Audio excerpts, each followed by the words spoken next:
Hello, everybody. Scott Golden here with the Superstars of Wrestling Review Series for March 6th, 1993.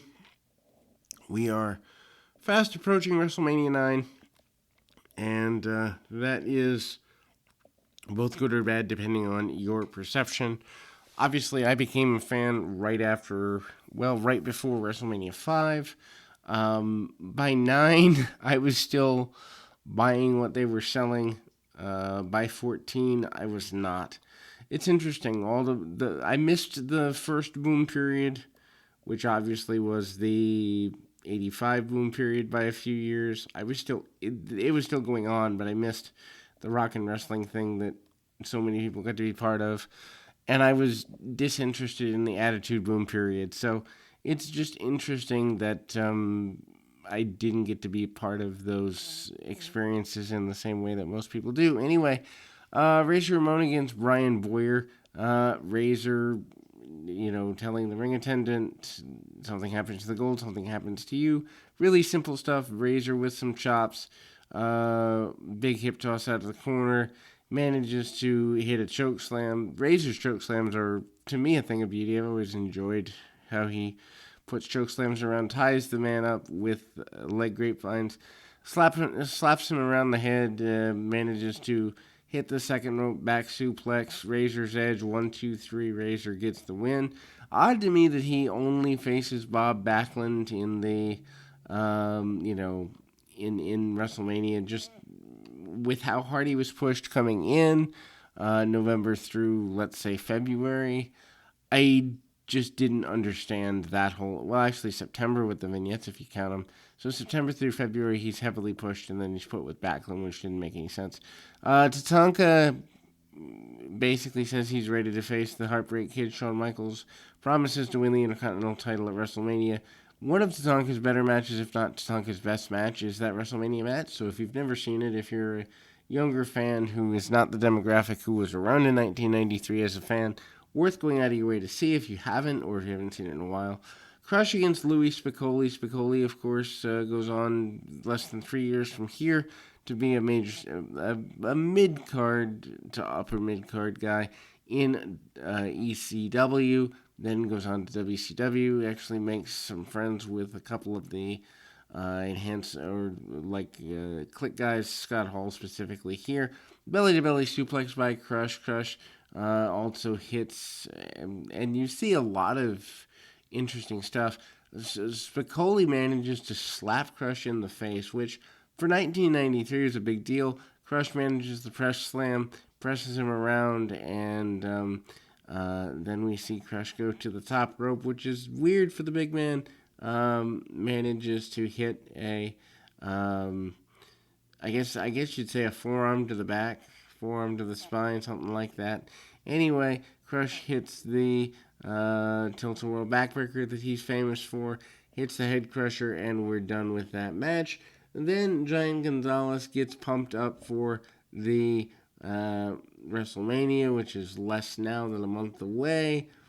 And so, Harvey Wippleman talks about how Gonzalez is unstoppable, how The Undertaker will be finished at WrestleMania. And then we go to a promo with the Steiners. Steiners talk about the head shrinkers, talk about banging heads, being ready to bang heads. Jim Duggan apologizes to his country, gets really actually emotional, sitting in front of a fire, very down-homey nature of things. Talks about seeing people return from war, passed away with flags on their graves. The effect that it had on him for the flag to touch the ground. I wonder, because I was a child at the time, I do wonder if they didn't get backlash for letting the flag touch the ground and he actually had to do this. It just strikes me as odd that he's doing it weeks after the event takes place, unless there wasn't some behind the scenes nature to it. Head Shrinkers against Gary Key and Dave Starr. And so the Head Shrinkers obviously going into WrestleMania with the Steiners. Probably one of the better matches of WrestleMania 9, one of the two good matches on the show, to be completely honest. I know people like the Brett and Yoko match. I didn't particularly care for it, so I guess you could say one of three good matches on the show is the Steiners Head Shrinkers match. But anyway, Afa is there alongside his family members. Big slam by one of the Head Shrinkers. They obviously wrestle barefoot, which many of the Polynesian Samoan people do. They actually do a promo subtitle for 1 week with Afa. Dropkick by one of the Samoans. Enhancement talent crumples to the outside. Afa carrying a shrunken head is just creepy. I remember it being creepy when I was a kid. And looking back at it now, it doesn't look any less creepy. Anyway, gut wrench suplex and a modified power bomb by the Head Shrinkers. They hit the what ends up being known as Jeff Jarrett's stroke as a double team maneuver, and then a top rope splash, and they finish things off. Bret Hart talks about facing Yokozuna, talks about being a little bit afraid. Yes, he's a big man, but he's not willing to back down from the fight. I will say Bret Hart in 92-93 is my personal favorite babyface Bret Hart. The only babyface Bret Hart as world champion that I ever enjoyed. I did not like him 94 through 96. Did like his run in 97, and then his WCW stuff just killed him off. But basically, Bret talks about promising to be the champion walking out of WrestleMania. Real simplistic promo. I can see where people consider Bret not a good talker, but he was believable, at least to childhood me. Bam Bam Bigelow and Brian West is up next. Very basic match. Bigelow still treated with some level of respect. By this point, or maybe it's the following week, they talk about the Kamala match that doesn't end up happening at WrestleMania 9.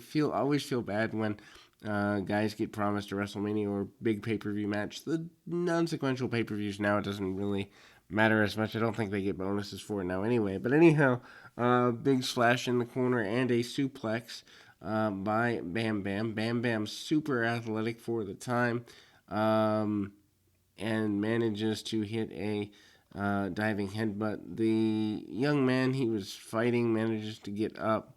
Then we go to the Megamaniacs addressing Money Incorporated. Jimmy Hart's basically falling all over himself to be managing Hulk Hogan. Hogan is impressed with the return of Brutus Beefcake, basically bragging about the return of his friend. The only mark that Brutus has is a Band-Aid over his nose, yet he returns in a week or two with a titanium mask, which is just ridiculous to me. He's got a Band-Aid here but needs a mask later.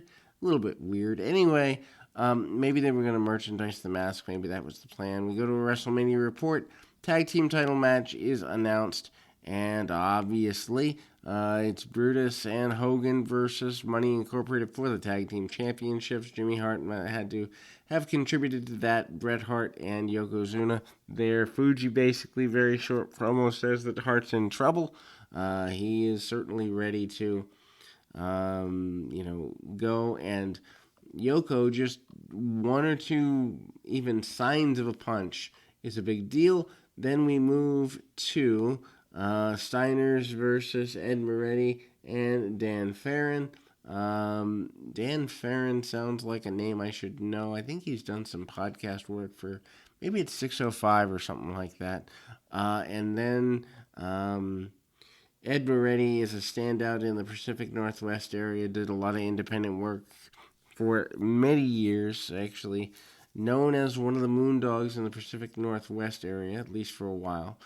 Scott Steiner goes for the takedown in a single leg style overhead suplex by Scott, and then snap mare. Always strikes me as odd that Scott, a lot of times, will do basic moves after doing high impact moves, whereas as opposed to building up to the high impact. It's just a Scott Steiner's quirk that has always kind of intrigued me a little bit. Anyway, the Steiner line by Scott Steiner, undersold by the enhancement talent, big German suplex by Rick Steiner, and a drop kick by Scott.